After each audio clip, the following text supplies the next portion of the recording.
Hai, assalamualaikum warahmatullahi wabarakatuh. Oke, kali ini aku buat video sharing mengenai apa sih bedanya mendaftar pakai jalur mandiri ataupun mendaftar melalui Pokjar ataupun Salut. Nah, oke teman-teman, sebelum kita lanjut ke pembahasan, jangan lupa untuk subscribe ya supaya saya terus bersemangat dalam membagikan informasi maupun membuat video mengenai perkuliahan di universitas terbuka. Dan untuk yang sudah subscribe, saya ucapkan terima kasih banyak. Terima kasih karena sudah mau membantu mendukung YouTube channel saya ini supaya YouTube channel saya terus berkembang dan terus bisa bersemangat selalu. Dan jangan lupa untuk like dan tinggalkan kolom komentar. Jadi kalau punya pertanyaan mengenai apapun yang penting masih terkait tentang perkuliahan di universitas terbuka, silakan teman-teman tuliskan di kolom komentar. Nanti saya coba untuk menjawab sesuai dengan kemampuan atau pengetahuan, bahkan sesuai dengan pengalaman pribadi saya sendiri. Nah, kita lanjut ke pembahasan ya teman-teman.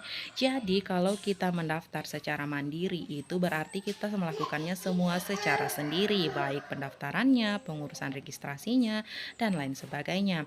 Jadi buat yang mendaftar mandiri, kalian tidak perlu berkecil hati dan bingung, merasa tersesat dan tidak tahu arah mau kemana.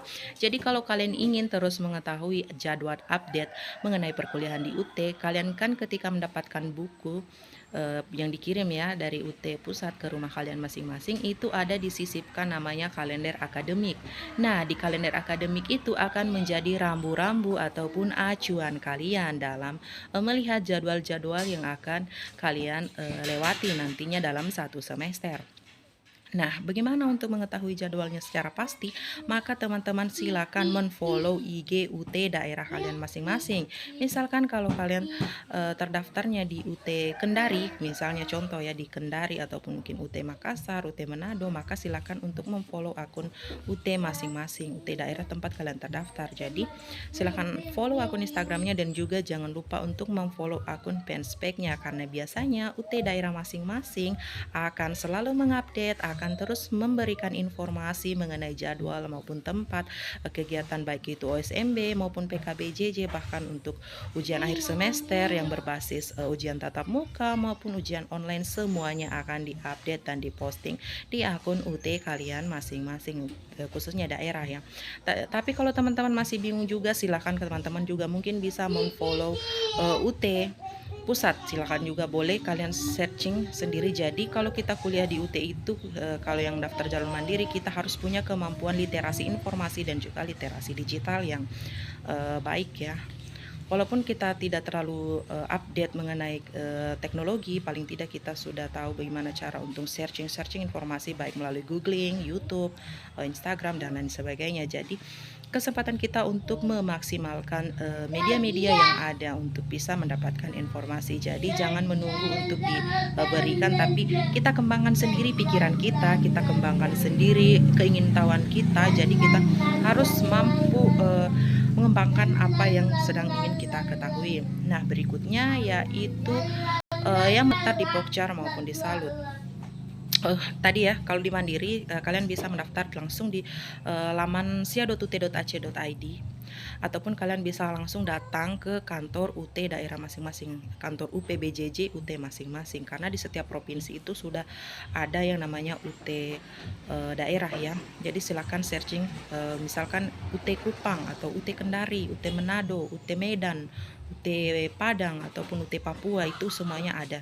Jadi teman-teman bisa searching di Google Maps ya, supaya bisa dapat informasi mengenai di mana alamat kantor UPBJJ UT yang berada di daerah kalian masing-masing. Nah, berikutnya kita lanjut ke Pokjar ataupun Salut. Jadi buat teman-teman yang mendaftar melalui jalur Pokjar maupun Salut, tapi tidak semua ya, ini disclaimer, tidak semua yang memberlakukan adanya biaya tambahan ya. Jadi kalau yang mandiri tadi biayanya itu akan sama persis dengan yang ada di katalog. Misalkan kita bayar biaya semesternya 1,3 juta, tapi ini belum termasuk ongkir ya, 1,3 juta plus ongkir, itu akan flat terus sampai selesai. Tapi kalau melalui Pokjar ataupun Salut, tapi disclaimer, tidak semuanya yang memperlakukan adanya biaya tambahan. Jadi kalau ada pemberlakuan biaya tambahan, range harganya itu berbeda-beda, karena kalau untuk Pokjar maupun Salut itu dikelola oleh perseorangan ya.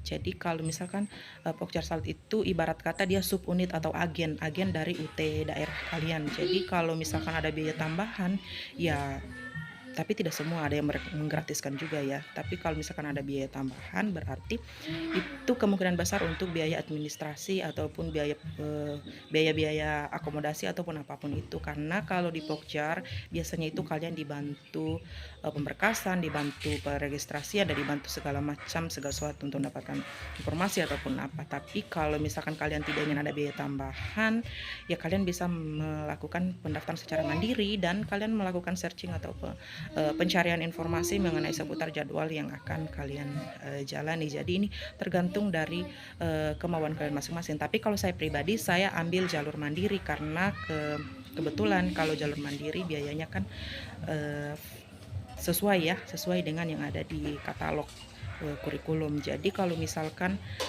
kenapa saya tidak pilih Pokjar, karena saya merasa, saya yakin saya mampu, saya bisa untuk mengurus dan mencari tahu mengenai jadwal-jadwal perkuliahan di UT. Salah satunya yaitu saya disarankan oleh UT daerah saya untuk men-follow akun Instagram maupun fanspage mereka supaya saya terus mendapatkan update informasi mengenai jadwal OSMB, PKBJJ maupun lokasi ujian akhir semester nanti. Oke, demikian ya sharing-sharingnya. Jangan lupa untuk subscribe ya. Terima kasih. Wassalamualaikum warahmatullahi wabarakatuh.